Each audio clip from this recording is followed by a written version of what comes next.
ഇത് കാണുന്ന ആള് ഒരു ലൂപ്പിൽ പെടും എന്ന് എവിടെയോ ഞാൻ വായിച്ചിട്ടുണ്ട്. ടെൻഷനൊക്കെ ഉണ്ടെങ്കിൽ പോലും അവൻ ഓൾമോസ്റ്റ് 16 ഹിറ്റ് മറ്റേ ഉണ്ട് ഇതിൽ. എനിക്ക് ഇവരല്ലാതെ എനിക്ക് ചിന്തിക്കാൻ കഴിയും തോന്നുന്നില്ല. Every area we had issues. Lip ലോക്കാണ് ഉദ്ദേശിച്ചത്.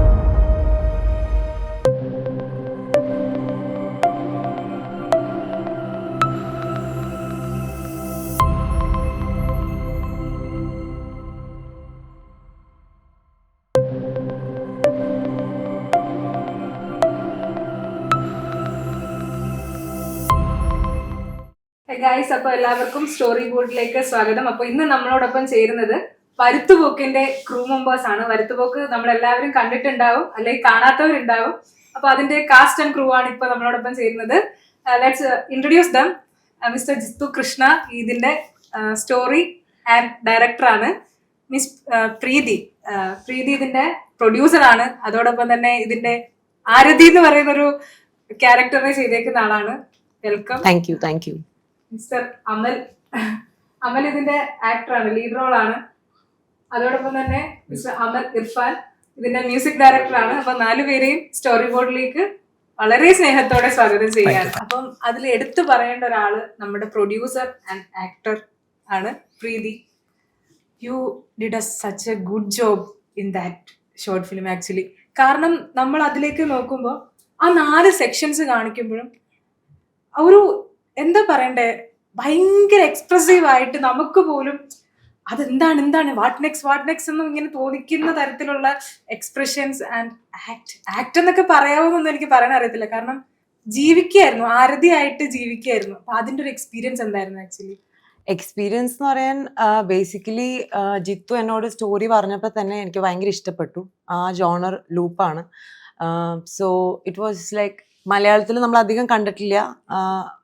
ഇപ്പോൾ കുറേ വരുന്നുണ്ടെങ്കിലും ലൈക്ക് പറഞ്ഞ സമയത്ത് ഞാൻ അധികം കണ്ടിട്ടില്ലായിരുന്നു. So I felt very excited. അപ്പോൾ ഞങ്ങൾ ഫ്രണ്ട്സാണ്. ഇത് ഈ ഹോൾ ടീം മെമ്പേഴ്സ് ഒരു ഫ്രണ്ട്സിൻ്റെ ഒരു ഗ്യാങ് ഒരുമിച്ച് ചെയ്യുന്ന ഒരു പരിപാടിയാണ്. അപ്പോൾ നേരത്തെ പറഞ്ഞായിരുന്നു എന്തെങ്കിലും ഉണ്ടെങ്കിൽ നമുക്ക് ഒരുമിച്ച് ചെയ്യാം. So when he set the script I really loved it. അങ്ങനെ തുടങ്ങിയ ഒരു ജേർണിയാണ്. അപ്പം ഇനിയിപ്പോൾ നമുക്ക് ഡയറക്ടറിലേക്ക് പോവുകയാണെങ്കിൽ ലൂപ്പ് അത് അങ്ങനെ അധികം നമ്മൾ മലയാളത്തിൽ കണ്ടിട്ടില്ല. ഈ ലൂപ്പ് എന്നൊരു കോൺസെപ്റ്റ് എടുക്കാനുണ്ടായിരുന്ന സാഹചര്യം ഉണ്ടല്ലോ, അത് ആക്ച്വലി എന്തായിരുന്നു? ബേസിക്കലി ഞാനൊരു റൺ ലോല റൺ എന്ന് പറഞ്ഞൊരു ജർമ്മൻ മൂവി ഉണ്ട്, എൻ്റെ ഭയങ്കര ഫാനാണ്. 93 തോന്നുന്നു, എനിക്ക് കറക്റ്റ് ഓർമ്മയില്ല. അപ്പോൾ ആ മൂവിയാണ് എന്നെ വയനാട് നമുക്കൊരു ലൂപ്പ് ചെയ്തുകൂടാം എന്നുള്ളൊരു തോട്ടിലേക്ക് എത്തിച്ചത്. പിന്നെ എനിക്ക് ഈ സൈഫൈ ഇങ്ങനെയുള്ള ജോണേഴ്സിനോടൊക്കെ കുറച്ച് താല്പര്യമുണ്ട്. അതുകൊണ്ടാണ് ലൂപ്പിലേക്ക് എത്താനുള്ള കാരണം. ഇതിന്റെ പേര് വരുത്തുപോക്ക് എന്ന് പറയുന്ന ഒരു പേരുണ്ടല്ലോ, ആക്ച്വലി നമ്മൾ പുരാണങ്ങളിലൊക്കെ കേട്ടിട്ട് ഒരു മിത്താണ് ആക്ച്വലി വരുത്തുപോക്ക് എന്ന് പറയുന്നത്. ആ ഒരു പേര് ഈ കഥയ്ക്ക് ഇടാനുള്ള ഒരു സാഹചര്യം എന്തായിരുന്നു ആക്ച്വലി? ഞാൻ എവിടെയോ വായിച്ചിട്ടുണ്ട്, ഈ നമ്മൾ ഈ വരുത്തുപോക്ക് എന്ന് പറയുമ്പോൾ ഒരു ദേവി ഒരു അമ്പലത്തിൽ നിന്ന് മറ്റൊരു സ്ഥലത്തേക്ക് പോകുന്നു എന്നാണ്. അപ്പൊ ഇത് കാണുന്ന ആള് ഒരു ലൂപ്പിൽ പെടും എന്ന് എവിടെയോ ഞാൻ വായിച്ചിട്ടുണ്ട്. അപ്പോൾ അങ്ങനെ ലൂപ്പ് എന്നുള്ളൊരു കോൺസെപ്റ്റ് മാത്രമേ ഞാൻ എടുത്തിട്ടുള്ളൂ. അതുകൊണ്ടാണ് ഞാൻ വരുത്തുപോക്ക് എന്നുള്ള പേര് ഇട്ടത്. ഇനിയും ഇങ്ങനെ ഒരു ലൂപ്പ് ഒക്കെ ചെയ്യാനുള്ള ഒരു താല്പര്യമുണ്ടോ? ടു ബി ഫ്രാങ്ക്, നമ്മൾ മറ്റ് ഷോർട്ട് ഫിലിം, ഫീച്ചർ ഫിലിം ആവട്ടെ, ഡ്രാമ, ത്രില്ലറൊക്കെ ചെയ്യുന്ന കുറച്ചും കൂടി എളുപ്പമാണ്. ലൂപ്പ് എന്ന് പറഞ്ഞു കഴിഞ്ഞാൽ ഭയങ്കര കോംപ്ലിക്കേറ്റഡ് ആണ്. നമ്മൾ എക്സ്പെക്ട് ചെയ്യുന്നതിനേക്കാൾ ഒരു 4-5 മടങ്ങ് നമ്മുടെ ബ്രെയിനും കാര്യങ്ങളും യൂസ് ചെയ്യണം. അതുകൊണ്ട് ഡെഫിനറ്റ്ലി ഇല്ല. കാരണം ഞാനിതിപ്പോൾ ഓൾമോസ്റ്റ് 2 years ആയിട്ട് ഇതിൻ്റെ പുറകിലാണ്. നല്ല കഷ്ടപ്പെട്ടായിരുന്നു.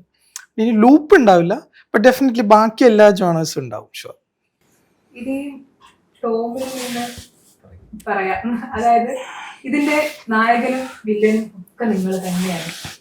നായകനായിട്ട് അഭിനയിക്കണം, അവസാനം വരുമ്പോൾ വില്ലനായിട്ട് അഭിനയിക്കണം. എന്തായിരുന്നു ആ ഒരു ക്യാരക്ടർ ചേഞ്ച്? എന്തായിരുന്നു? It's A struggle.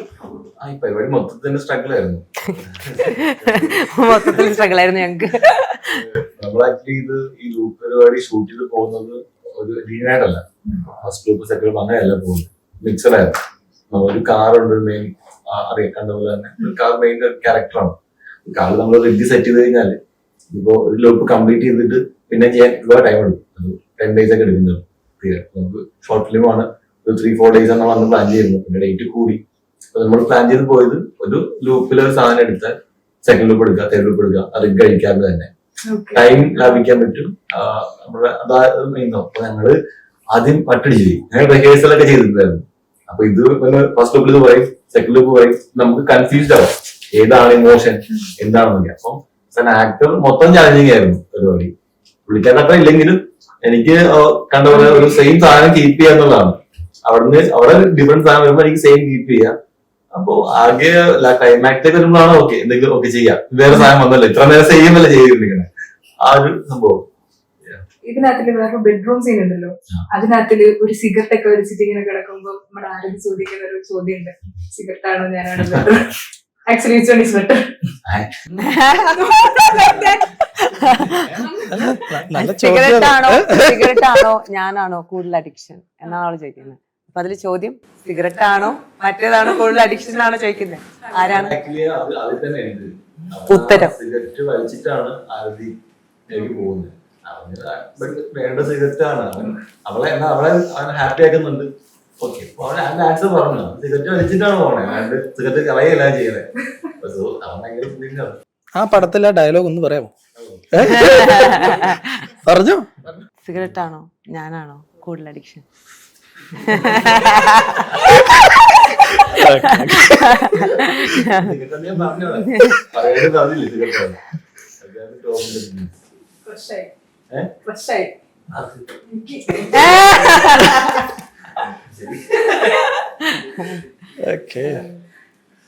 ആക്ച്വലി എന്റെ മൈൻഡിലുള്ള ഒരാളുടെ ഹെയർ ഒക്കെ നേരെ ഇരിക്കണം. അടിപൊളി. പിന്നെ ഈ ലൂപ്പ് ചെയ്യുമ്പം അതിലേക്ക് തോന്നുന്ന ഏറ്റവും ഭയങ്കര സ്ട്രഗിൾ ആയിട്ട് വരുന്ന ഒരു കാര്യമാണ് ഈ കണ്ടിന്യൂറ്റി എന്ന് പറയുന്ന ഒരു സാധനം ഉണ്ടല്ലോ, അത് നമ്മൾ കീപ്പ് ചെയ്യാൻ പറ്റിയില്ലെങ്കിൽ ലൂപ്പ് വർക്ക്ഔട്ട് ആവില്ല. അപ്പൊ അതിൽ എത്രത്തോളം എഫേർട്ട് വേണ്ടി വന്നു? ബേസിക്കലി ഈ മൂവിയുടെ ഷൂട്ട് ചെയ്ത് 4 days ആണെങ്കിലും ഇതിന്റെ ഒരു പ്രീ പ്രൊഡക്ഷൻ ഒരു 3 months എടുത്തിട്ടുണ്ട്. കണ്ടിന്യൂസ്ലി നമ്മൾ എന്താ പറയുക, ചാർട്ടൊക്കെ ഒട്ടിച്ച് പ്രോപ്പറായിട്ട് ഏത് ഷോട്ട് എങ്ങനെ ഏത് ദിവസം എടുക്കണം, ഒരു ദിവസം ഇത്ര സീൻ ഷൂട്ട് ചെയ്യണം, ഷോട്ടുകൾ എങ്ങനെയാണെന്നുള്ളതിന്റെ പ്രോപ്പർ പ്ലാനിങ് ഉണ്ടായിരുന്നു. പിന്നെ എൻ്റെ ADs ഉണ്ട്, അതിൻ്റെ പേരെടുത്ത് പറയണം, ആയിഷ്, ഓസ്റ്റിൻ, അഭിരാമി ആണ്, തോമസ്, ഓഫ് കോഴ്സ് തോമസ്. ഈ 4 പേരാണ് എൻ്റെ മെയിൻ ADs. അപ്പം ഇവർ എൻ്റെ കൂടെ ചങ്ക് പോലെ നിന്നുണ്ട്. അതുകൊണ്ട് കണ്ടിന്യൂറ്റിൻ്റെ ഒരു ഏരിയ ഒക്കെ ഞാൻ അവർ ഭദ്രമാക്കി ഏൽപ്പിച്ചിട്ടുണ്ട്. കാരണം അത്ര പ്ലാൻ ചെയ്തിട്ടാണ് നമ്മൾ കാട്ടിലേക്ക് ഷൂട്ടിങ്ങിന് പോയത്. അതുകൊണ്ട് രക്ഷപ്പെട്ടു. But it's a very very difficult process. ലൂപ്പിൻ്റെ കണ്ടിന്യൂറ്റി പിടിക്കൽ ഭയങ്കര പാടാണ്. ഷോട്ട് നോക്കണം, ലൈറ്റ്, ആർട്ടിസ്റ്റിൻ്റെ. ഇപ്പോൾ പ്രീതിയുടെ 4 ലൂപ്പിലും 4 വെസറ്റൈൽഡ് സാധനമാണ്, എന്നാൽ അമലിൻ്റെ എല്ലാം ഒന്നാണ്. അപ്പം അങ്ങനെയുള്ള കുറേ ഇതുണ്ടായിരുന്നു. പിന്നെ ഇപ്പം നമ്മള് കുറെ റീൽസിലൊക്കെ നമ്മളിങ്ങനെ കണ്ടിട്ടുള്ള ഒരു സാധനം ഉണ്ട്, അതായത് നമ്മുടെ ഒരാൾ മരിച്ചു കഴിഞ്ഞാൽ ഇത്ര സെക്കൻഡിലേക്ക് നമ്മുടെ ബ്രെയിൻ വർക്ക് ചെയ്യും എന്നൊരു സാധനം. നമ്മൾ റീൽസിൽ മാത്രം കണ്ടിട്ടുള്ള ഒരു സാധനം, അത് ഓൺ സ്ക്രീനിലേക്ക് നിങ്ങൾ പ്രസന്റ് ചെയ്തൊരു രീതി പറയാതിരിക്കാൻ വയ്യ, ഭയങ്കര ബ്രില്യന്റ് ആയിരുന്നു. ഡയറക്ടർ എന്നുള്ള രീതിയിലാണെങ്കിലും ആർട്ടിസ്റ്റ് എന്നുള്ള രീതിയിലാണെങ്കിലും മ്യൂസിക്കിന്റെ കാര്യം നമുക്ക് എടുത്ത് പറയാനില്ല. എല്ലാത്തിലും നിങ്ങളുടെ ഒരു ടീം ആർക്കൊന്നും പറയാനില്ല. അത് മൊത്തത്തില് ആ ഒരു സാധനം വർക്കൗട്ട് ആക്കാൻ ഭയങ്കര നിങ്ങളുടെ എഫേർട്ട് ഭയങ്കരമാണ് ബാക്കില്, പക്ഷെ അത് ഭയങ്കരമായിട്ട് എക്സിക്യൂട്ട് ചെയ്തിട്ടുണ്ട്. അപ്പൊ ആ ഒരു സാധനം ഉണ്ടല്ലോ 180 സെക്കൻഡ്, ഐ തിങ്ക് 180 സെക്കൻഡ്, അത് എന്തായിരുന്നു ആക്ച്വലി അതിന്റെ ഒരു? ബേസിക്കലി നമ്മൾ ഒരാൾ മരിച്ചാൽ ആളുടെ ബ്രെയിൻ 180 seconds ആക്റ്റീവ് ആയിരിക്കും എന്നാണ്. മരിച്ചു കഴിഞ്ഞാലും ബ്രെയിൻ ആക്റ്റീവ് ആയിരിക്കും. ആ 180 സെക്കൻഡിൽ നമ്മൾ ഇതുവരെ ജീവിച്ച എല്ലാ ജീവിതവും ഒരു റൗണ്ട് പോയി വരും എന്നാണ് ഞാൻ എവിടെയോ വായിച്ചിട്ടുണ്ടായിരുന്നത്. സത്യമാണോ എന്നറിയില്ല, ഞാൻ വായിച്ച സാധനം. അപ്പോൾ അങ്ങനെ ഒരു സാധനം വായിച്ചപ്പോൾ എനിക്ക് തോന്നി, വാട്ട് ഇഫ് അതിനെ ഈ നമ്മുടെ സിനിമയായിട്ട് ബ്ലെൻഡ് ചെയ്ത്, ഇതിൽ നായകന്മാരിക്കാണല്ലോ, അപ്പോൾ ഹൂ ഈസ് മൈ കില്ലർ എന്ന് ആ 180 സെക്കൻഡിൽ കണ്ടുപിടിച്ചൂടാ എന്നൊരു തോട്ടിലാണ് ഒരു സാധനം എഴുതിയത്. വർക്ക്ഔട്ട് ആവുമെന്ന് വിചാരിക്കുന്നു ഇപ്പോൾ റിലീസ് കഴിഞ്ഞ ആൾക്കാർ കാണുമ്പോൾ. പിന്നെ ഈ വരുത്തുപോക്കിലേക്ക് എത്താനുണ്ടായ ഒരു റീസൺ ഒന്നുമില്ല. ഞാൻ എൻ്റെ ഒരു കൊടൈക്കനാൽ യാത്ര, ഞാനിങ്ങനെ കാറിൽ പോയിക്കൊണ്ടിരിക്കുമ്പോൾ വളരെ അൺഎക്സ്പെക്റ്റഡ് ആയിട്ട് ഒരു 3 മണി സമയത്ത് ഒരു സ്ട്രേഞ്ചറിൻ്റെ വണ്ടി കയറി. പ്രായമുള്ള ഒരു ആളാണ്. ഞാൻ ഇങ്ങനെ ഡ്രൈവ് ചെയ്ത് ഇങ്ങനെ പോകുമ്പോൾ എൻ്റെ ഉള്ളിൽ എവിടെയോ ഒരു ഫിയർ, ഇയാളിനി എന്തെങ്കിലും എന്നെ ചെയ്യൂ, ഭസ്മം ഇടുമോ എന്നൊക്കെ ഒരു തോന്നും. കാരണം വലിയ കാട്, ആരുമില്ല. പിന്നെ അയാൾ ആ പോയിന്റിൽ ഇറങ്ങി പോയി. പക്ഷെ ആ ആൾ പോയപ്പോൾ എൻ്റെ ഉള്ളിലുണ്ടായ ഒരു തോട്ടാണ്, ഇങ്ങനെ ഒരു കാർ യാത്രയിൽ ഇങ്ങനെ ഒരു സ്ട്രേഞ്ചർ കയറുകയാണെങ്കിൽ എന്തായിരിക്കും സംഭവിക്കുക, ഈ ഒരു ബേസ് ത്രെഡിൽ നിന്നാണ് അത് തുടങ്ങിയത്. പിന്നെ ഒരു ദിവസം ഞാനും പ്രീതിയും കൂടിയിട്ട് ഇങ്ങനെ ഞങ്ങളൊരു യാത്ര ഒരു വണ്ടിയിൽ പോയിക്കൊണ്ടിരിക്കുമ്പോൾ ഇവിടെ തന്നെ കളമശ്ശേരിയിലേക്ക് ഒരു ചായ കുടിക്കാൻ വേണ്ടി പോയിരുന്നു. അപ്പോൾ അമലുണ്ട്. അപ്പോഴാണ് ഞങ്ങളിങ്ങനെ സംസാരിച്ച് ഓക്കെ ഇങ്ങനെ ഒരു സബ്ജക്റ്റ് എന്താണ് നിങ്ങളുടെ തോട്ട് എന്ന് ചോദിച്ചപ്പോൾ ഇവർക്ക് ഭയങ്കര ഇഷ്ടപ്പെട്ടു. കൊള്ള പരിപാടി, എന്നാൽ ഞാൻ എഴുതി നോക്കാം, നമുക്ക് നോക്കാമെന്ന് പറഞ്ഞു. അങ്ങനെ എഴുതി, പിന്നെ അങ്ങനെ സംഭവിച്ചു. ഇപ്പം നിങ്ങൾക്ക് 3 പേർക്കും ഒരു ഫ്രണ്ട് ആയിട്ടുള്ള ജിത്തുവിനെ അറിയാം, ഒരു ഡയറക്ടർ ജിത്തു. ഞാനും ജിത്തു ഇപ്പൊ കുറെ വർഷങ്ങൾക്ക് ഫ്രണ്ട്സ് ആണ്. ചെയ്യുന്ന വർക്കുകളിൽ ഞാൻ പോകാറുണ്ട്. അപ്പൊ അവിടെ ഈ ഭാവനേ മൈക്കിൽ കൂടെ വരുന്നത് കേട്ട് കഴിഞ്ഞാല് അയ്യോ. അപ്പം ഇത് ഞങ്ങൾക്ക് ഓർത്തത് ഞാൻ ഫുള്ള് പറഞ്ഞത് ഇത് ഫ്രണ്ടായിട്ട് കാണുന്നതല്ല, ഡയറക്ടർ ഭയങ്കര പ്രശ്നമാണ് എന്നൊക്കെ പറഞ്ഞ്. പക്ഷെ നമ്മള് റിഹേഴ്സൽസ് ചെയ്തല്ലോ, റിഹേഴ്സൽ ചെയ്ത് പക്ക ലോക്കാലിടെ പോകുന്നത്. സോ അതുകൊണ്ട് ജിത്തു അവിടെ ചില്ലായിരുന്നു. ഓക്കെ ഇത് ജിത്തു അവിടെ ഉണ്ടായിരുന്നു. ഒരു ടെൻഷനൊക്കെ ഉണ്ടെങ്കിൽ പോലും അവൻ ഓക്കെ ആയിരുന്നു. പുള്ളിക്ക് എല്ലാം എന്താണ് ഭയങ്കര ഫുൾ അദ്ദേഹത്തിന് ഫോക്കസ് വരിക. അത് തെറ്റിച്ചാലൊക്കെ എനിക്ക് ചീത്തയൊക്കെ കിട്ടിയിടക്ക്. അതെന്നാലും അവൻ കൂളായിരുന്നു ഇപ്രാവശ്യം ഞങ്ങളുടെ ഇവിടെ വർക്ക് ചെയ്തത്. ഡയറക്ടർ ഇതുപോലെ തന്നെ ഞങ്ങൾ ഒരു മിഷൻ സ്റ്റേ ഒക്കെ. അപ്പോ ഒരു ദിവസം ഇതുപോലെ കൊടൈക്കനാൽ യാത്ര കഴിഞ്ഞ് കിട്ടി എന്നും പറഞ്ഞു.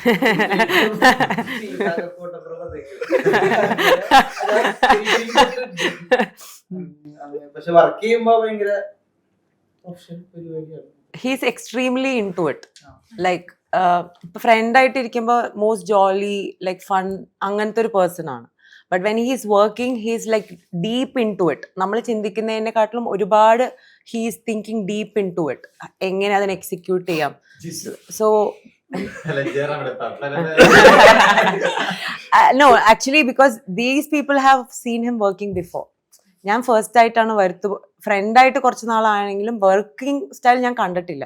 വരുത്തുപോക്ക് ത്രൂ ആണ് ഞാൻ കാണുന്നത്. സോ ഇവരൊക്കെ പറഞ്ഞ ഭയങ്കര ഇതാ, ബട്ട് ഇറ്റ് വാസ് ഡിഫറെന്റ്. അതുവരെ ഇങ്ങനെ ചിരിച്ചിരിക്കുന്ന ആള് പടം തുടങ്ങുന്ന ആ ഒരു ഇതായപ്പോഴേക്കും ഭയങ്കര different. Fully he's thinking, always he's thinking, talking about it. ADs ആയിട്ടാണെങ്കിലും they had so much of preparation. Because ഇത് ലൈക്ക് എൻ്റെ ഫസ്റ്റ് പ്രൊഡക്ഷൻ ആയതുകൊണ്ടും ഞങ്ങൾക്ക് ഉള്ള ആ ഒരു ഇതുണ്ടല്ലോ, ഒരു rapport, it was very easy because he was too way into it. So എനിക്ക് ഒരു പോയിന്റിലും ഒരു ടെൻഷൻ ഇല്ല. I know he is very talented. Okay. So when I knew it, this will become really good. So he is like, as a cinema lover also, he is very good because നാം എല്ലാ പടങ്ങളും പോയി കാണും, or like first day first show, like really deep cinema lovers. Everybody, all of us are like that. So yeah, especially as a friend and a director, that I would say he's very involved in cinema and he's very technically very very good. ജിത്തുവിലേക്ക് ഈ ചോദ്യം വരികയാണെങ്കിൽ friends ആയിട്ടുള്ള ഇവരെല്ലാരും അറിയാം. Actor, actress, music director, ഇവരിലെ ആ ഒരു change, അതായത് ഇപ്പൊ നമുക്ക് എപ്പോഴും നമ്മുടെ ഫ്രണ്ട്സ് ആയിട്ട് വർക്ക് ചെയ്യുമ്പോൾ കുറച്ചുകൂടി എളുപ്പമായിരിക്കും. ഇപ്പൊ പറഞ്ഞ് തെറി വരെ കേട്ടു എന്ന് പറഞ്ഞു, നമ്മുടെ ഫ്രണ്ട്സിനെ ആകുമ്പോൾ നമുക്ക് തെറി വിളിക്കാം. അപ്പൊ ആ ഒരു കോണ്ടാക്ട്, അതായത് നിങ്ങളുടെ ഒരു ഫ്രണ്ട്ഷിപ്പ് ഇതിൽ എത്രത്തോളം വർക്ക് ചെയ്തിട്ടുണ്ട്? ബേസിക്കലി ഇങ്ങനെ ഒരു സിനിമ എനിക്ക് ഇവരല്ലാതെ എനിക്ക് ചിന്തിക്കാൻ കഴിയും തോന്നുന്നില്ല. പ്രത്യേകിച്ച് ഇപ്പോൾ എൻ്റെ മ്യൂസിക് ഡയറക്ടർ എടുത്ത് തന്നെ പറയണം. കാരണം ഞങ്ങളിപ്പോൾ എനിക്ക് പകല് വർക്ക് ചെയ്യുന്നതിനോട് വലിയ താല്പര്യമില്ലാത്ത ഒരാളാണ്. പവൻ അതുപോലെ തന്നെയാണ്, പകല് മ്യൂസിക് തരില്ല. രാത്രി ഒരു 10 മണി കഴിഞ്ഞാൽ ഒരു 3 മണി 4 മണി വരെയൊക്കെ പോകും. അപ്പം അങ്ങനെ ഇപ്പോൾ പിന്നെ ഭയങ്കര സ്പീഡ് പ്രോസസ് അല്ല, നമ്മൾ വളരെ സ്ലോ ആയി പതുക്കെ ചെയ്യുന്നൊരു ഇതാണ്. അപ്പം അങ്ങനെയുള്ള ഒരു സിങ്ക് ഞങ്ങൾക്കിടയിലുണ്ട്. അതൊരു ഫ്രണ്ട്ഷിപ്പ് ആയതുകൊണ്ട് മാത്രമാണ്. വേറെ വല്ല മ്യൂസിക് ഡയറക്ടറാണെങ്കിൽ പോകാൻ പറയും, അടിച്ചോടിച്ചു വിടും.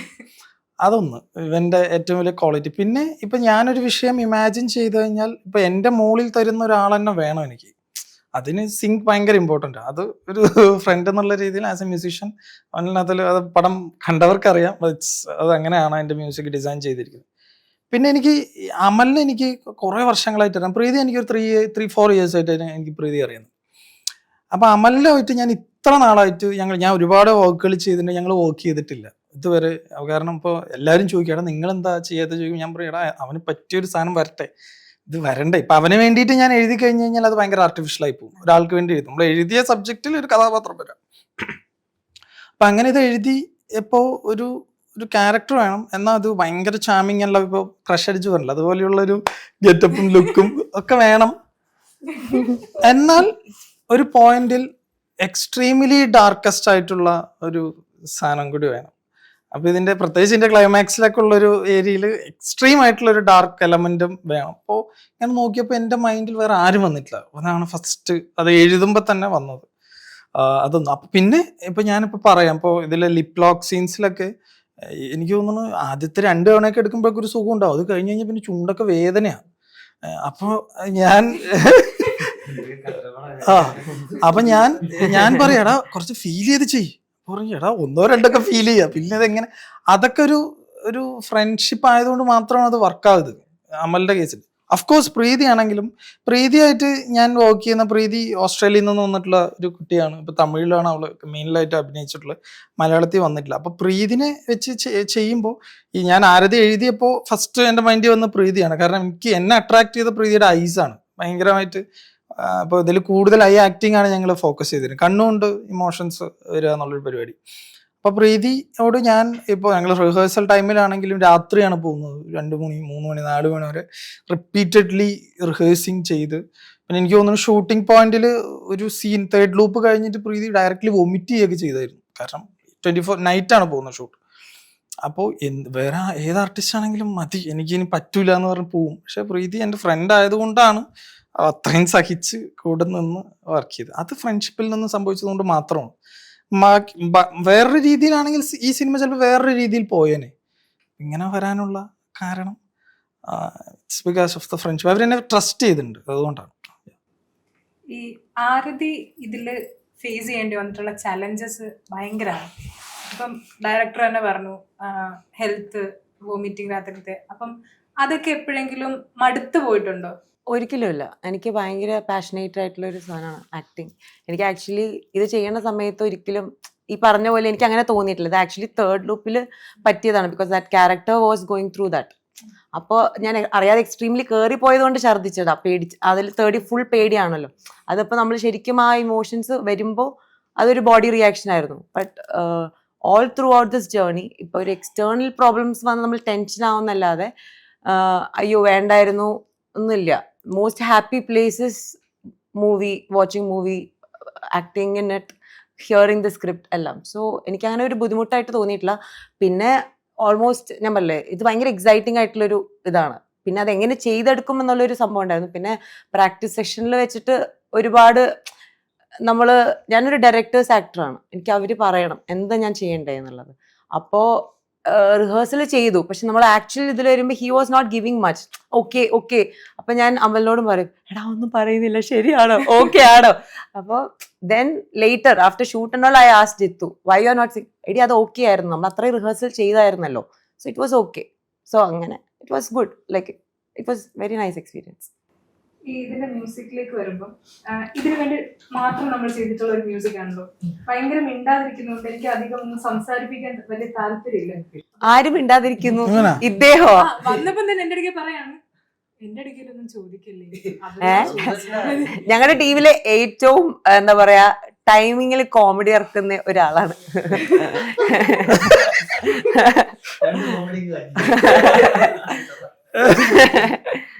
അല്ല സത്യമായിട്ടും ഭയങ്കര ഹ്യൂമർ സെൻസ് ഉള്ള ആളാ. എന്തെങ്കിലും ഹ്യൂമർ ആയിട്ട് ചോദിച്ചാൽ ആക്ടിങ്ങും ചെയ്യും. ഇവനാണ് ചെയ്യിപ്പിച്ചു തുടങ്ങിയത്. ഞാൻ എന്റെ ഒരു കോമഡി ഇട്ടേ. ഇട്ടോ. ചോദ്യം ചോദിക്കട്ടെ. നല്ല ചോദ്യാണ്. രാഹുൽ ഗാന്ധി രാജീവ് ഗാന്ധിയുടെ മകന്റെ നാശം. ചോദ്യങ്ങൾ ഇതല്ലല്ലോ വിഷയം. പണ്ടെത്രത്തോളം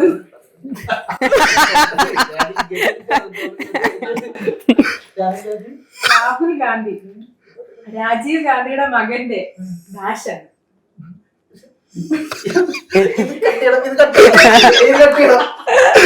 പറയടാ. രാജീവ് ഗാന്ധിയുടെ മകന്റെ ഡാഷാണ്. ഇത് ജീവിക്കൊന്നുമല്ല, വളരെ എന്റെ ലെവലിൽ, വളരെ ലോ ലെവലിൽ ചിന്തിക്കും.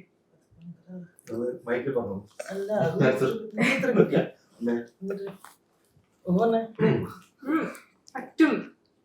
ഡയറക്ടറിനും പറയാം. പറഞ്ഞോട്ടെ.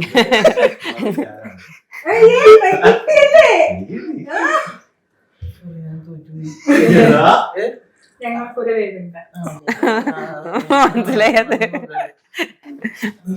എന്തായാലും എനിക്ക് കിട്ടില്ല തരം. അതെ, ഈ സംഗീതത്തെ കുറിച്ച് ചോദിക്കണം, എന്നാലാണ് പുള്ളി പുള്ളി കൂടുതൽ അതിലാണ്. ഞാൻ അങ്ങനെ കൊടുത്തത്. പേര് രാഹുൽ ഗാന്ധി രാജീവ് ഗാന്ധിയുടെ മകന്റെ എന്താ പേര്?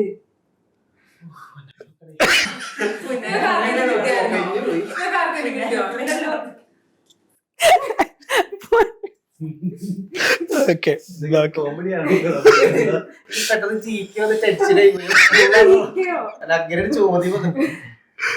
Okay. കോടീശ്വരം 50-50 ഉണ്ടോ അതൊക്കെ? ഓക്കെ. എന്നാലും മ്യൂസിക്കിനെ പറ്റി പറയാടോ. ഇവരൊക്കെ സ്ട്രഗിൾ ചെയ്ത പോലെ തന്നെ ഞാനിത് എനിക്ക് നല്ല ഇഷ്ടപ്പെട്ട ജോണറൊക്കെ ആയതുകൊണ്ട് പെട്ടെന്ന് തീർക്കാം, ഒരു 2-3 ദിവസത്തിൽ പരിപാടി തീർക്കാന്നൊക്കെ പറഞ്ഞിരിക്കുക. ഞാൻ തുടക്കം തൊട്ടുണ്ട്. അപ്പൊ എന്തൊക്കെ ചെയ്യണമെന്നൊക്കെ മൈൻഡ് പ്രിപ്പയർ ആയി രാവിലെ ഓരോന്ന് ചെയ്ത് നോക്കും, വൈകിട്ടാകുമ്പോൾ ആള് കേൾക്കും. അങ്ങനെ ഒരു ഇതിലോട്ട് കയറാൻ കുറച്ച് ബുദ്ധിമുട്ടുണ്ടായി. കയറി കഴിഞ്ഞ് കഴിഞ്ഞാൽ ഇത് തീരണില്ല, ഇങ്ങനെ ലൂപ്പിൽ കിടന്ന് ഇങ്ങനെ കറങ്ങി മ്യൂസിക് കുറച്ച് നാള് അങ്ങനെ കുറെ നാൾ ഇങ്ങനെ ചെയ്ത് ഒരു ദിവസം ട്രാക്കിൽ കയറിയിട്ടില്ല. ഇതുപോലെ തന്നെ പാടൂ. ഇല്ല എന്നാലും ഒരു പാട്ട് പാടിപ്പിക്കുള്ളൂ. ഇല്ല പാടുമല്ലോ. ഞാൻ പാടുന്നില്ല. ഇല്ല പാടില്ല. പക്ഷെ അപ്പൊ പാടും ഒരെണ്ണം പാടാ, ഒരു ചെറിയൊരു ഹമ്മിട്. പിയാനോ എടുക്കണേ. പക്ഷെ 4 ലൂപ്പും വളരെ 4 ഡിഫറെന്റ് ഇതിലാണ് ആള് കേൾക്കുമ്പോ അറിയാലോ ഡിഫറെന്റ് ആയിട്ടാണ് ചെയ്തേക്കുന്നത്. അതും ആ ഒരു കുറച്ച് സൈക്കോളജിക്കലി ആ ബീറ്റ് നമ്മള് മൂഡ് അനുസരിച്ച് ആങ്കർ, കൺഫ്യൂഷൻ, ലവ് ഓരോന്നും സെപ്പറേറ്റ് ആയിട്ട് ചെയ്യണം. എന്തെങ്കിലും പുതിയ സൗണ്ടിങ് വേണമെന്ന് അശ്വന നിർത്തുന്നു. പിന്നെ ഇദ്ദേഹം തുടക്കം തന്നെ നമ്മൾ സ്ക്രിപ്റ്റിന്റെ ഫസ്റ്റ് ഘട്ടം വായിക്കുന്നത്, ഇപ്പോൾ ഒരു 5th ഡ്രാഫ്റ്റ് വരെ ഉണ്ട് സ്ക്രിപ്റ്റ്, എല്ലാം വായിച്ചിട്ടുണ്ട്. പിന്നെ എനിക്ക് ഭയങ്കര നിർബന്ധമാണ് മ്യൂസിക് ഡയറക്ടർ സെറ്റിൽ ഉണ്ടായിരിക്കണം. അപ്പൊ നൈറ്റ് ഫുള്ളി ഉണ്ടായിരുന്നു. എന്നോട് എന്തിനാണ് ഞാനെന്തിനാണ് വന്നിട്ട് ചെയ്യുന്നത്? അതൊരു കാറ്റ് ചെയ്യുന്ന ലൈറ്റൊക്കെ പിടിച്ച് കാട്ടിന്റെ റിയൽ കാർഡിന്റെ ടെക്സ്റ്റ് അറിഞ്ഞാലാണ് നമുക്ക് പ്ലേ ചെയ്യാൻ പറ്റുന്നൊരു.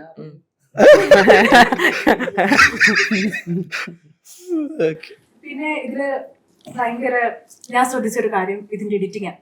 കാരണം ആ ഒരു കുറെ ട്രാൻസിഷൻസ് ഉണ്ട്. അത് ഭയങ്കരമായിട്ട് ആള് ഓരോ ലൂപ്പ് കഴിയുമ്പോഴും ആ ഐസിന്റെ ഷോട്ടൊക്കെ ഭയങ്കര ഗംഭീരമായിട്ടാണ് ചെയ്തേക്കുന്നത്. ആ ഒരു എഡിറ്റിങ് ഇരുന്ന് കണ്ടപ്പോ ആസ് എ ഡയറക്ടർ താങ്കൾക്ക് ഫീൽ ചെയ്ത് എന്താ? കാർത്തിക്കാണ് എൻ്റെ എഡിറ്റർ ചെയ്തിരിക്കുന്നത്. അപ്പോൾ നമ്മളിപ്പോൾ എൻ്റെ സ്ക്രിപ്റ്റ് ആയപ്പോൾ തന്നെ ഞാൻ എപ്പോഴും എഴുതുന്ന ഒരു എഡിറ്റിംഗ് പെർസ്പെക്റ്റീവിലാണ് എപ്പോഴും ഞാൻ എഴുതുക. പക്ഷെ ഇത് എഴുതി നമ്മൾ ഷൂട്ട് ചെയ്ത് വന്നപ്പോൾ ഒരുപാട് റഷസ് ആയിട്ടാണ് കാർത്തികിൻ്റെ കൊണ്ട് കൊടുക്കുന്നത്. എന്നിട്ട് പിന്നെ കാർത്തിക് അത് എഡിറ്റ് ചെയ്ത ഒരു പോയിന്റിൽ ഞങ്ങൾ ഇരുന്ന് വർക്ക് ചെയ്ത് ഒരു സാധനം ഞങ്ങൾ കണ്ടപ്പോൾ ഞങ്ങൾക്ക് ജഡ്ജ് ചെയ്യാൻ കഴിയാത്തൊരു സ്റ്റേജിലേക്ക് എത്തിയായിരുന്നു. കാരണം കുറേ പല ലൂപ്പ്, പല ഇമോഷൻസ്, പല രീതികൾ. ഞങ്ങളൊരു ബ്രേക്കൊക്കെ എടുത്ത് പിന്നീട് ഒരു 3-4 ദിവസം കഴിഞ്ഞ് മൈൻഡും ബ്രെയിനൊക്കെ ഒന്ന് ഫ്രഷ് ആയിട്ടൊന്ന് ഇരുന്ന് അപ്പോഴാണ് ഞാനിത് കണ്ടത്. ആൻഡ് ഇത് അപ്പോൾ ഓക്കെയാണ്, ഹാപ്പി ആയിരുന്നു. പിന്നെ ഓൾമോസ്റ്റ് ഒരു 6 months ഇതിൽ കണ്ടിന്യൂസ് ചേഞ്ചസ് ഉണ്ടായിരുന്നു. കാരണം എല്ലാ രീതിയിലും എല്ലാ പെർസ്പെക്റ്റീവിലും ഇത് ഡെവലപ്പ് ആവാൻ ഒരു 6 മാസത്തോളം പല പല പല പല വേർഷൻസ് കട്ട് ചെയ്ത് ലാസ്റ്റ് ലോക്ക് ചെയ്ത വേർഷനാണ് ഞങ്ങൾ കണ്ടത്. ആൻഡ് കാർത്തിക്കും സ്പോട്ടിലുണ്ടായിരുന്നു. കാർത്തിക് ഉണ്ട്. എനിക്ക് അതും നിർബന്ധം. എഡിറ്ററും കാട്ടിലുണ്ടാവുന്നതെന്നല്ല, കാടാണെങ്കിലും വീടാണെങ്കിലും നമ്മൾ ഷൂട്ട് ചെയ്യുമ്പോൾ എഡിറ്ററും മ്യൂസിക് ഡയറക്ടറൊക്കെ ഉണ്ടായി കഴിഞ്ഞ് കഴിഞ്ഞാൽ എനിക്ക് കുറച്ചും കൂടി കമ്മ്യൂണിക്കേറ്റ് ചെയ്യാൻ എളുപ്പമാണ് ആ ടൈമിൽ എന്തായിരുന്നു. അതുകൊണ്ടാണ് എഡിറ്ററും. ഇതിപ്പം നമ്മൾ അതിനകത്ത് കൂടുതലും ആ കാടിന്റെ സീൻസ് ഒക്കെ എടുത്തിട്ടുണ്ട്. I think it's A reserved forest actually. അപ്പൊ ആ ഒരു സമയത്ത് നിങ്ങൾക്ക് എന്തെങ്കിലും സ്ട്രഗിൾസ് ഫോറസ്റ്റുകാരുടെ ഭാഗത്തു നിന്നോ അങ്ങനെ എന്തെങ്കിലും? ഇല്ല, ഫോറസ്റ്റുകാരുടെ ഭാഗത്തു നിന്നും അങ്ങനെ പ്രശ്നമൊന്നും ഉണ്ടായിരുന്നില്ല. മഴയായിരുന്നു. മഴ നമ്മൾ ഫസ്റ്റ് ഡേ ഷൂട്ടിങ്ങിന് പോയപ്പോൾ തന്നെ മഴയുടെ അറിയാലോ കോംപ്ലിക്കേഷൻ. അപ്പം മഴ പെയ്തു. അപ്പോൾ 2nd ഡേയും 3rd ഡേ ഒന്നും ഞങ്ങൾ ആക്ച്വലി മഴ പ്ലാൻ ചെയ്തിട്ടുണ്ടായിരുന്നില്ല. അപ്പോൾ നമുക്ക് ബാക്കിയുള്ള എല്ലാ ദിവസങ്ങളിലും മഴയുടെ യൂണിറ്റോ അല്ലെങ്കിൽ കാര്യങ്ങൾ വേണ്ട ആവശ്യം വന്നു. അങ്ങനെയുള്ള ഏരിയകൾ കൂടി. പിന്നെ ആനയുടെ ഒരു പ്രശ്നം ഉണ്ടായിരുന്നു. അപ്പോൾ ഞങ്ങൾ ഷൂട്ട് ചെയ്തുകൊണ്ടിരിക്കുമ്പോൾ ഏതോ ഒരു AD വന്നിട്ട് പറഞ്ഞു, സാറേ അവിടെ ഒരു ആനയുണ്ട് കേട്ടോ എന്ന് പറഞ്ഞു. പിന്നെ എനിക്ക് ഇവരാരും എന്നോടൊന്നും പറയുന്നില്ല. ഇവരിങ്ങനെ പെട്ടെന്ന് പോകുന്നു, ഒന്നുമില്ല എല്ലാം കഴിഞ്ഞ് ഷൂട്ട് കഴിഞ്ഞ് അപ്പുറത്തെത്തിയ അവിടെ ഒരു ആന ഉണ്ടായിരുന്നു. നമ്മൾ യൂണിറ്റ് ഒക്കെ പാക്ക് ചെയ്ത സ്ഥലത്ത്. എന്താ പറയാതിരുന്നത്? എന്നിട്ട് ഞങ്ങൾ നിർത്തി, കാരണം റിസ്ക് ആണല്ലോ. അപ്പോൾ പിന്നെ നിർത്തി. അങ്ങനെ കുറേ പിന്നെ അന്ന് എനിക്ക് തോന്നുന്നു പുലർച്ചെ 3 മണിക്കാണ് പിന്നെ തുടങ്ങാൻ തുടങ്ങിയത്. അങ്ങനെയുള്ള കുറേ ബുദ്ധിമുട്ടുകൾ ഉണ്ടായിരുന്നു. അപ്പോൾ അതാണ് മെയിൻലി കാടിൻ്റെ പ്രകൃതി ആയിരുന്നു കുറച്ചൊരു പണി തന്നത്. But it's okay. ഇപ്പം ആലോചിക്കുമ്പോൾ നല്ലതായിരുന്നു. കാരണം ആ മഴ വന്നതൊക്കെ സിനിമയെ ഭയങ്കരമായിട്ട് ബൂസ്റ്റ് ചെയ്ത പോലെ എനിക്ക് ഫീൽ ചെയ്തു. ഇതിനകത്തില് മുഖം മൂടി ഇട്ട് അഭിനയിച്ചൊരു മനുഷ്യനില്ലേ? സന്ദീപ് എന്നാണ് പേര്. യെസ്, സന്ദീപ് എൻ്റെ ഫ്രണ്ടാണ്. അവനോട് ഞാൻ പറഞ്ഞപ്പോൾ തന്നെ ഞാൻ പറയാം, എടാ നിന്റെ മുഖം ഇതിൽ കാണിക്കില്ല, നിന്റെ ശരീരവും ബോഡി ലാംഗ്വേജും മാത്രമാണ് നമ്മൾ യൂസ് ചെയ്യുള്ളൂ, ഓക്കെ ആണെന്ന് ചോദിച്ചപ്പോൾ അവൻ ഹാപ്പിയാണോ വർക്ക് ചെയ്യാൻ. ശരി എന്ന് പറഞ്ഞാൽ അങ്ങനെയാണ് സന്ദീപ് ഇതിലേക്ക് വന്നത്. അത്യാവശ്യം ഒരു ഹൊറർ എലമെന്റ് ഒക്കെ കിട്ടിയിട്ടാണ് ഒരു വിശ്വാസം. അതെ അതെ. പൊതുവെ എനിക്ക് ചെറിയ കാര്യങ്ങൾ പോലും ഭയങ്കര പേടിയുള്ള കൂട്ടത്തിലാണ്. പേടിയല്ലേ? അതെ അതെ, ഭയങ്കര പേടിയാണ്. അപ്പോ ഇരിക്കാൻ ഭയങ്കര രസമായിരുന്നു ആക്ച്വലി. അതെന്ന് വെച്ചാൽ നമ്മള് വാട്ട് നെക്സ്റ്റ് ആ ഒരു സാധനം നമ്മള് ആക്ച്വലി ഒരു 2 ലൂപ്പ് കഴിയുമ്പം നമ്മൾ വിചാരിക്കും എന്താ ഉദ്ദേശിക്കുന്നത് എന്നുള്ളൊരു സാധനം നമുക്ക് ഭയങ്കരമായിട്ട് ഇങ്ങനെ തിങ്ക് ചെയ്യും. പക്ഷെ ഇൻട്രസ്റ്റിംഗ് ആണ് കണ്ടോണ്ടിരിക്കാൻ. അവസാനം വരുമ്പോഴാണ് ഓ ഇത് ഇങ്ങനെ ആയിരുന്നല്ലേ ഈ സാധനം എന്ന് വരുന്നൊരു അതിന്റെ സീൻസ് ഒക്കെ ഭയങ്കര രസമായിരുന്നു. ഇതിന്റെ ലൈറ്റിംഗ് പറയാതിരിക്കാം, ഒരു റെഡ് ലൈറ്റ് സാധനങ്ങളാണ് ഉപയോഗിച്ചിരിക്കുന്നത്. വാമാണ് കൂടുതൽ ചെയ്തിരിക്കുന്നത്. അരുൺ ശിവനാണ് എൻ്റെ ക്യാമറ ചെയ്തിരുന്നത്. വാമൻ എന്നൊക്കെ പറഞ്ഞ മൂവിയുടെ ക്യാമറാമാനാണ്, എൻ്റെ സുഹൃത്താണ്. അദ്ദേഹം ഈ ഇടുക്കി ബേസ്ഡ് ആയിട്ടുള്ള കാടുകൾ ബേസ്ഡ് ആയിട്ടുള്ള ഡോക്യുമെന്ററീസ് ചെയ്യുന്നതാണ്. അപ്പോൾ അദ്ദേഹത്തിനേക്കാളും ഭംഗിയായിട്ട് കാടുകൾ ഒപ്പിയെടുക്കാൻ ആവില്ല എന്ന് തോന്നിയതുകൊണ്ടാണ് അദ്ദേഹത്തിന് തന്നെ ഇതിൽ DOP ആക്കി വെച്ചത്. ഇപ്പം ആസ് എ പ്രൊഡ്യൂസർ ഇത് നമ്മൾ കാണുമ്പോൾ നമുക്കിതൊരു ഷോർട്ട് ഫിലിം എന്നൊന്നും തോന്നത്തില്ല, ഒരു പടം എടുത്തു വെച്ചേക്കുന്ന ഒരു ഫീലാണ് ആക്ച്വലി ഇതിന് വന്നിട്ടുള്ളത്. കാരണം ഇപ്പം നമ്മുടെ കൂടെ കാണാൻ വന്നവരാണെങ്കിലും ഒക്കെ പറഞ്ഞത് അത് തന്നെയാണ്. ഞാൻ പ്രിവ്യൂ മുതൽ കണ്ട ഒരാളാണ്. അപ്പം എനിക്ക് ആ ഒരു ഫീല് അന്ന് മുതലേ കിട്ടിയിട്ടുണ്ട്. ഞാൻ പിന്നെ ഫോണിൽ കണ്ടപ്പോൾ അത്ര നമുക്ക് അങ്ങോട്ട് ഫീൽ ചെയ്യാൻ പറ്റുന്നത്. ഇപ്പോഴും നമ്മൾ ബിഗ് സ്ക്രീനിൽ കാണുന്നത് വേറെ ആണല്ലോ. അപ്പം ആ ഒരു സിനിമ ടൈപ്പ് എടുത്തു വെച്ചിട്ടുണ്ട്.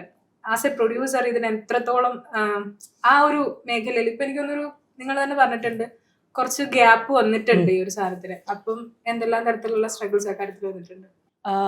ആസ് എൻ നമ്മൾ തുടങ്ങിയ സമയത്ത് ഞങ്ങൾ പറഞ്ഞില്ലേ, ഞങ്ങൾ ഒരു ഫ്രണ്ട്സ് ഗ്യാങ് ആണ്, ഞങ്ങൾ ചെറിയൊരു ഷോർട്ട് ഫിലിം എടുക്കാം എന്നുള്ളൊരു ഇതാണ് ഞങ്ങൾ സ്റ്റാർട്ട് ചെയ്തത്.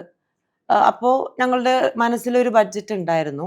പക്ഷെ ഇത് ലൂപ്പായി ലൈക്ക് ആദ്യം തുടക്കത്തിൽ 2 കഥ പറഞ്ഞായിരുന്നു. അതിൽ എനിക്കിഷ്ടപ്പെട്ടത് 2 നല്ലതാണ്, പക്ഷെ ഇതാണ് കുറച്ചും കൂടി ഭയങ്കര എക്സൈറ്റിംഗ് ആയിട്ട് തോന്നിയത്.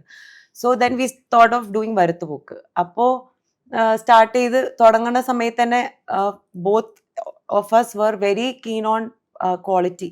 നമുക്ക് നല്ല ഒരു പ്രോഡക്റ്റ് ഇറക്കണം എന്നുള്ളത് ഞങ്ങൾക്ക് അന്ന് തൊട്ടുണ്ടായിരുന്നു. അപ്പോൾ ഞങ്ങൾ ക്യാമറയിലാണെങ്കിലും ഒരു കാര്യത്തിൽ നമ്മൾ കോംപ്രമൈസ് ചെയ്തിട്ടില്ല. സോ ഞങ്ങളങ്ങനെ ഷോർട്ട് ഫിലിം അങ്ങനെ ആണെങ്കിലും അങ്ങനെയല്ല, നല്ലൊരു സിനിമ എടുക്കുക എന്നുള്ളൊരു തോട്ടാണ്. സോ അത് കഴിഞ്ഞിട്ട് ഒരുപാട് പ്രോബ്ലംസ് വന്നു. ഞങ്ങളുടേതായിട്ടല്ലാത്ത external factors, environmental issues, like ഷൂട്ടിന്റെ അന്ന് കാറ് ബ്രേക്ക് ഡൗൺ ആവുക, അന്ന് കാർ എടുക്കുക, അങ്ങനെ every area we had issues. But we were like okay. ഒരു ബിലീഫ് എനിക്കുണ്ടായിരുന്നു ജിത്തുവിന്റെ മേലെ, like what he is going to take is very good and I love the script from the beginning. അപ്പോൾ അത് എടുക്കാനുള്ള ഇത് ആൻഡ് ക്യാൻസൽ സ്ക്രീൻ ചെയ്തു. We feel very grateful because അപ്പോഴാണ് ഞങ്ങൾക്ക് അതിൻ്റെ ഒരു ലൈക്ക് അത്രയും ഇട്ട ഹാർഡ് വർക്കിനൊരു ഫ്രൂട്ടായിട്ട് ഫീൽ ചെയ്തത്. Then now when we are hearing people's response, we feel happy. Actually, we feel very happy. Everybody feels that it's a cinema. പോലെ തോന്നുന്നു. പിന്നെ പറഞ്ഞ പോലെ ഇതൊരു ബിഗ് സ്ക്രീനിൽ കാണുമ്പോൾ ഉള്ള ഒരു എഫക്റ്റ് ഉണ്ട്. ഞങ്ങള് അത് we tried to do 2 previews for people and all. Hopefully, if we get to reach some numbers, we'll do a preview show for fans or people who want to watch in a big screen. So yeah. ഇപ്പം ഈ വർഷത്തെ Malayalam short films Cannes film ഫെസ്റ്റിവലിലേക്കൊക്കെ പോയൊരു short film ആണല്ലോ. ഇതിന് മുമ്പൊക്കെ എനിക്ക് തോന്നുന്നു ഒരുപാട് പോയിട്ടുണ്ട്. അപ്പൊ ഈ വർഷം പോകുന്നത് നിങ്ങളുടെ ഷോർട്ട് ഫിലിമാണ്. അപ്പൊ അതോടൊപ്പം തന്നെ അമലിന്റെ അമ്മയൊക്കെ അഭിനയിക്കുന്ന ആൾക്കാരാ, ഒരു കുടുംബത്തോട് അഭിനയിക്കുന്ന ആൾക്കാരാണല്ലേ. അപ്പൊ പ്രീതിയെ പോലെ ഒരു തെന്നിന്ത്യയിലൊക്കെ തമിഴിലൊക്കെ ലീഡ് റോള് ചെയ്തിട്ടുള്ള ഒരാളെന്ന് കൂടെ അഭിനയിച്ചപ്പോ അമലിന് ഉണ്ടായ ഒരു സാധനം ഉണ്ടല്ലോ. അങ്ങനെ ഉണ്ടായിട്ടില്ല. ഞങ്ങളൊക്കെ ഫ്രണ്ട്സ് അല്ലേ? അഭിനയം വേറെയാണല്ലോ. ആക്ടേഴ്സ് അങ്ങനല്ല, വല്ല ഫ്രണ്ട്സിന്റെ വർക്ക് ആരോടെ അങ്ങനത്തെ ടെൻഷനേ ഉണ്ടായിരുന്നില്ല. ആർക്കും ഉണ്ടായിരുന്നു. വർക്ക് ചെയ്തിട്ടുണ്ട്. അവന്റെ 2ാമത്തെ വർക്കാണ് ക്യാൻസർ പ്രീമിയർ ചെയ്യുന്നത്. സാറാന്ന് പറഞ്ഞിട്ട് ക്യാൻസർ ഉണ്ടായിരുന്നപ്പോൾ ഒരു വർക്ക് പോയിട്ടുണ്ട്. 2nd വർക്കാണ് അവന്റെ. അന്ന് ഞങ്ങൾക്ക് ചിത്തു എന്നോ പ്രീതി എന്നോ എല്ലാവരും ഫ്രണ്ട്സാണ്. അങ്ങനത്തെ ടെൻഷൻ ഒന്നും ഉണ്ടായിരുന്നില്ല. നമ്മളൊരു ജോലിയായിട്ട് എല്ലാവരും അവരവരുടെ കരിയർ പാഷൻ ഇഷ്ടപ്പെടുന്ന ആൾക്കാരാണ്. അപ്പൊ എങ്ങനെ നന്നാക്കാം, ഓപ്പോസിറ്റ് ആളുടെ കാര്യം ബോധം ചെയ്തിട്ടേ ഇല്ല ആരും. അങ്ങനെ ഒരു തോട്ടം ഉണ്ടായിരുന്നു. ഈ ക്യാൻസിലേക്ക് നമ്മുടെ ഈ മൂവി പോയ ടൈമില് as A director I think ഭയങ്കര പ്രൗഡായിരുന്നായിരിക്കാം. സന്തോഷം ഉണ്ടായിരുന്നു.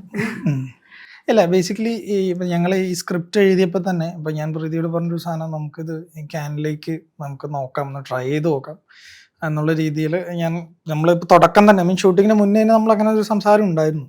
അപ്പോഴും കിട്ടുമോ കിട്ടില്ലയോ എന്ന് അറിയില്ല, കാരണം ക്യാൻ ഈസ് ലൈക്ക് ടോപ്പാണ്. പിന്നെ നമ്മൾ അയച്ചപ്പോൾ അതിന് പ്രോപ്പറായിട്ട് അതിന് സ്ക്രീൻ ചെയ്യാനുള്ള ഒരു ഭാഗ്യം ഉണ്ടായി. ഞങ്ങൾക്ക് പോകാൻ പറ്റിയില്ല ആ സമയത്ത്. അവനൊരു ഷൂട്ട് ഉണ്ടായിരുന്നു. I had to go to Australia as well. So ഞങ്ങൾക്ക് പോകാൻ പറ്റിയില്ല. ബട്ട് ലോട്ട് ഓഫ് പീപ്പിൾ, അവന്റെ ഫ്രണ്ട്സ് ആണെങ്കിൽ അവിടെ കണ്ടിട്ട്, ഞാനൊരു 4 years പാരീസിലായിരുന്നു, അപ്പൊ അവിടെ എന്റെ സുഹൃത്തുക്കളുണ്ട്, അവര് പോയി, നല്ല അഭിപ്രായം. So we felt very good, very grateful. Like ആ ഹാർഡ് വർക്കിനുള്ള ഒരു ആൻസർ ആണല്ലോ, because it's one of the biggest platform for awards. അപ്പൊ അങ്ങനത്തെ ഒരു ഇതിൽ സ്ക്രീൻ ചെയ്യാൻ പറ്റാന്നുള്ളത് തന്നെ as a film lovers it's a big thing for us. Actually Cannes നമ്മൾ റിലീസ് ഡിലേ ആവുന്ന ഒരു കാര്യം കൂടെയാണ്. നമ്മൾ ക്യാൻസർ കഴിഞ്ഞിട്ട് നോക്കാം, നമ്മൾ അങ്ങോട്ടേ ക്യാൻസർ സ്ക്രീൻ ചെയ്യണമെന്നൊരു മാൻഷൻ ഉണ്ടായിരുന്നു നമുക്ക് എല്ലാവർക്കും. അത് അതാണ് ഇപ്പൊ കഴിഞ്ഞുള്ളൂ. റിലീസ് ഡിലേ കുറച്ച് മെയിൻ കാര്യം അതും കൂടെയാണ്. ഇപ്പം നമുക്ക് ഈ ഒരു കുറച്ച് നാളായിട്ട് നമ്മുടെ സിനിമാ മേഖലയിൽ വെട്ടുകളുടെ കാലം. ഇപ്പം നമ്മുടെ ഷോർട്ട് ഫിലിമിലേക്ക് വരുമ്പോ അങ്ങനെ കുറച്ച് കണ്ടന്റ്സ് വന്നിട്ടുണ്ട്. അപ്പോ ഇപ്പൊ നമ്മൾ റിലീസ് കഴിഞ്ഞിട്ടാണെങ്കിലോ അല്ലെങ്കിൽ അതിന് മുമ്പ് നമ്മൾ ഈ കാര്യങ്ങൾ ആരോടെങ്കിലും ഷെയർ ചെയ്ത് കഴിഞ്ഞപ്പം നിങ്ങൾക്ക് അങ്ങനെ എന്തെങ്കിലും സദാചാര ആ ഒരു സാധനം നിങ്ങൾക്ക് ഫേസ് ചെയ്യേണ്ടി വന്നിട്ടുണ്ട്? ലിപ് ലോക്ക് ആണ് ഉദ്ദേശിച്ചത്. ബേസിക്കലി രണ്ട് കപ്പിൾസ് കാറിൽ പോവാണ്, നല്ല മഴയത്താണ് യാത്ര ചെയ്യുന്നത്. സ്വാഭാവികമായിട്ട് ഒരു ലിപ് ലോക്ക് ചെയ്യും, ഒരു ഈ പേഴ്സണൽ സ്പേസിലേക്കൊക്കെ പോവുകയാണെങ്കിൽ. അപ്പം ഞാനത് എഴുതിയപ്പോഴും ലിപ് ലോക്ക് അവിടെ ആ സീനിൽ ഡിമാൻഡ് ചെയ്തുകൊണ്ടാണ് അങ്ങനത്തെ ഒരു സിറ്റുവേഷനിൽ ഞാനത് എഴുതിയത്. ബട്ട് ഐ തിങ്ക് ഈ സിനിമയുടെ ഒരു 3 minutes കഴിഞ്ഞാൽ എനിക്ക് തോന്നുന്നു ഓൾമോസ്റ്റ് 16 ലിപ് ലോക്ക് മറ്റേ ഉണ്ട് ഇതിൽ ടോട്ടൽ. അപ്പോൾ ഒരു ആദ്യത്തെ ഒരു ലിപ് ലോക്ക് കഴിഞ്ഞാൽ പിന്നെ ഒരിക്കലും ലിപ് ലോക്കിൽ ഓഡിയൻസ് ചക്കാമെന്ന് എനിക്ക് തോന്നുന്നില്ല. കാരണം കഥയും ആ കഥാ പശ്ചാത്തലവും ഞങ്ങളത് ക്രിയേറ്റ് ചെയ്തിട്ടുള്ളൊരു ആംബിയൻസ് ഉണ്ട്, അതിലേക്കായിരിക്കും പോവുക. കാരണം ഈ കഥ തുടങ്ങുന്ന ഒരു ലിപ് ലോക്കിലാണ്, ആ ലിപ് ലോക്കാണ് ഇതിന്റെ ക്ലൈമാക്സ്. ഓക്കെ, അപ്പോ ബിക്കോസ് ഇതൊരു മൂവിക്ക് ഞങ്ങൾക്കൊരു മൈലേജ് കിട്ടാൻ വേണ്ടി ഒരു ലിപ് ലോക്ക് യൂസ് ചെയ്തതല്ലോ. The script needed that and that you know when you see the movie you know that is the reason. ഇല്ലാതെ ഒരു ഒരു പ്രൊമോഷന് വേണ്ടിട്ട് അങ്ങനെ ചെയ്തതല്ലോ. When you watch the movie, everybody who has watched the movie, അതിന് മുന്നേ ഉള്ള ചിലപ്പോൾ നമ്മുടെ ക്ലിപ്സ് ഒക്കെ ഇറങ്ങിയപ്പോൾ we were getting lot of you know comments and all of that. പക്ഷെ people who have watched the movie, nobody will say that, because as Jittu said, once you are in it, it's part of the movie. അങ്ങനെ തോന്നത്തില്ല. So പിന്നെ of course negative സാധനങ്ങൾ വന്നിരുന്നു, വന്നുകൊണ്ടിരിക്കുന്നു. പക്ഷേ it's okay. ഞാൻ പറഞ്ഞു സിനിമ കണ്ടിട്ട് നിങ്ങൾക്ക് അത് ലിപ് ലോക്ക് ഭയങ്കര മുഴച്ചു നിൽക്കുകയാണെങ്കിൽ ഐ ആം റെസ്പോൺസിബിൾ. അപ്പം അങ്ങനെ ഒരു ഡയറക്ടറിനെ കിട്ടിയത് നിങ്ങളുടെ വളരെ ഇത് ആദ്യത്തെ സിനിമയല്ല, അതുകൊണ്ട് കുഴപ്പമില്ല ലിപ് ലോക്ക് ഉള്ളത്. ഞങ്ങളിലല്ല അങ്ങനെ കഥ ഡിമാൻഡ് ചെയ്തോടാട്ടോ. ഞാൻ കേരളത്തിൽ ഇത് പോയതാണ്, ഞാൻ ഇവിടെ നിൽക്കുന്ന ആളല്ല. അങ്ങനെയല്ല, ഇപ്പൊ നമ്മള് എന്താ പറയാ, it's just a human emotion. And then we are just ഇപ്പൊ നമ്മൾ കരച്ചിൽ, വിഷമം എല്ലാം ഓരോരോ ഹ്യൂമൻ ഇമോഷൻസ് ആണ്. അതുപോലെ romance is one of the greatest thing. അപ്പൊ അത് ക്യാപ്ചർ ചെയ്യുന്നു, ആസ്തറ്റിക്കലി ബ്യൂട്ടിഫുൾ ആയിട്ടാണ് ക്യാപ്ചർ ചെയ്തേക്കുന്നത്. ഫ്രാൻസിൽ പോയ വർക്ക് സാറാന്ന് പറഞ്ഞ വർക്ക്, അതില് പിന്നെ കോവിഡ് വർക്ക് ആക്ച്വലി ഒന്നിലും ലിപ് ലോക്കിന് വേണ്ടി ലിപ് ലോക്ക് ചെയ്തിട്ടുള്ളതല്ല. അതാരും ഞാൻ basically proper realistic movies prefer ചെയ്യുന്ന ആളാണ്. ലാറ്റിൻ അമേരിക്കൻ, ഫ്രഞ്ച് മൂവീസിന്റെ ഹ്യൂജ് ഫാനാണ്. അപ്പം നമ്മൾ 2 വ്യക്തികൾ കപ്പിൾസിന്റെ ഒരു പ്രൈവറ്റ് സ്പേസിലേക്ക് പോകുമ്പോൾ ഒരിക്കലും കയ്യിൽ ഉമ്മ വെച്ചിരിക്കില്ലല്ലോ. അത് പറഞ്ഞിട്ട് നമുക്ക് എക്സ്ട്രീം കാണിക്കാനും പറ്റില്ല, എല്ലാത്തിനും ഒരു മീറ്ററും ഉണ്ട്. So lip lock or lip kiss എന്ന് പറഞ്ഞു കഴിഞ്ഞാൽ ഇതൊരു ബ്യൂട്ടിഫുൾ ലവ് കാണിക്കുന്ന ഒരു എക്സ്പ്രഷൻ ആയിട്ടാണ് ഞാൻ ഫീൽ ചെയ്തിരിക്കുന്നത്. അതുകൊണ്ടാണ് ഈ മൂവിയിൽ വേറൊന്നുമല്ല, നമ്മുടെ നാട്ടില് പൊതുവെ ജസ്റ്റ് ഒരു ഹഗ്ഗിനെ പോലും ഭയങ്കര സെക്ഷലൈസ് ചെയ്യുന്നൊരു ഓരോരുത്തർക്കും അവരവരുടെ ഒരു വ്യൂ പോയിന്റ് ഉണ്ടല്ലോ. So let them do that. we live, let live. ഇപ്പോ നമ്മുടെ ഷോർട്ട് ഫിലിം ഭയങ്കര എന്താണ് അടിപൊളിയായിട്ട് എല്ലാരും കണ്ടോണ്ടിരിക്കുകയാണ്. അപ്പോ ഇനി വാട്ട് നെക്സ്റ്റ്, എന്താണ് ഇനി നിങ്ങളുടെ ഭാവി ഫ്യൂച്ചറിൽ, എന്താണ് നിങ്ങളുടെ പ്രൊജക്ട്സ് കാര്യങ്ങളെല്ലാം? ബേസിക്കലി എല്ലാവരും എന്താ പറയുക, ഇപ്പോൾ ബിസിയാണ്. ഇപ്പോൾ തന്നെ ഇപ്പോൾ ഇതിൻ്റെ റിലീസ്, ഇപ്പോൾ ഇർഫാൻ ഇപ്പോൾ ഒരു പ്രോഗ്രാമറായിട്ട് വൺ ഓഫ് ദ ടോപ്പ് ഡയറക്ടറിൻ്റെ ഒപ്പം ഇപ്പോൾ വർക്ക് ചെയ്യാണ്. പേര് പടത്തിൻ്റെ അനൗൺസ്മെൻ്റ് ആയതുകൊണ്ടാണ്. ഇപ്പോൾ എൻ്റെ മൂവി ആയിട്ടുണ്ട്. അപ്പോൾ അതിൻ്റെ പരിപാടികളാണ്, പ്രീ പ്രൊഡക്ഷൻ വർക്കുകൾ നടക്കുകയാണ്. ഞാൻ പ്രീതിയുടെ ഇപ്പോൾ ഓൾറെഡി ഒരു മലയാളം മൂവി ചെയ്തുകൊണ്ടിരിക്കുകയാണ്. ഇപ്പോൾ ഓൾമോസ്റ്റ് കഴിയാറായി. ഇനി അതിൽ 2 ഫൈറ്റ് സീക്വൻസ് ഉണ്ട്. അപ്പോൾ അതിൻ്റെ ട്രെയിനിങ് നടന്നുകൊണ്ടിരിക്കുകയാണ്. ശ്രാവൺ APNസിലാണ് പുള്ളിയാണ് ട്രെയിൻ ചെയ്യുന്നത്. ആൽബിൻ കെ വർഗീസ് എന്ന് പറഞ്ഞിട്ട് ഒരു ഡയറക്ടറാണ്. പുതിയ ആൾക്കാരാണ്, but it's a very good script. Aazhi എന്നാണ് പടത്തിൻ്റെ പേര്. So finishing of this and enjoying the success of Varuthupokku, because it was a huge journey and finally it's released and everybody is loving it. We like, you know, they're liking it and angana kekkumba we feel very very happy, so enjoying that at this point. So adu korchum koodi ingane njangal adinte oru promotions um പരിപാടിയും ചെയ്യുന്നുണ്ട് പല other state as well.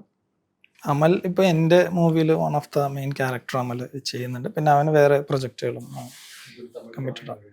ഇപ്പം വരുത്തുപോക്ക് പ്രേക്ഷകരോട് ഇനി എന്താണ് പറയാനുള്ളത്? ഒന്നുമില്ല, ഇപ്പോൾ മ്യൂസിക് 24/7 ഞങ്ങളുടെ മൂവി അവൈലബിൾ ആണ്, നിങ്ങൾക്ക് കാണാം. ഒരു 4 minutes ആ സിനിമ നിങ്ങൾ ക്ഷമയോടുകൂടി കാണുകയാണെങ്കിൽ ബാക്കി ആ സിനിമ നിങ്ങളെ കൊണ്ടുപോകും, അത് ഞങ്ങളുടെ ഉറപ്പാണ്. So please watch Varuthupokku on music 24/7. അപ്പം എനിക്കും അത് തന്നെയാണ് പ്രേക്ഷകരോട് പറയാനുള്ളത്. ആസ് എ വ്യൂവർ, ഞാൻ കണ്ട ഒരാളെന്ന നിലയിൽ ഞാനും ഇവരുടെ വരുത്തുപോക്കിനെ നിങ്ങൾ എല്ലാവരും കാണണമെന്ന് തന്നെയാണ് പറയുന്നത്. ഇനി നിങ്ങൾക്ക് ഒരുപാട് നല്ല പ്രൊജക്ട്സ് ചെയ്യാൻ പറ്റട്ടെ, നല്ല അവാർഡ്സ് കിട്ടട്ടെ. ഇതേപോലെ നല്ല അവാർഡ്സ് കിട്ടി കേരളത്തിലെ തന്നെ ഒരു നല്ല സിനിമ ഒക്കെ ചെയ്ത് എല്ലാവരെയും നല്ലൊരു നിങ്ങളുടെ ഒരു ക്രൂനെ തന്നെ Definitely കാണാൻ കഴിയട്ടെ എന്ന് സ്റ്റോറി ബോർഡ് ആശംസിക്കുകയാണ്. Thank you so much. Thank you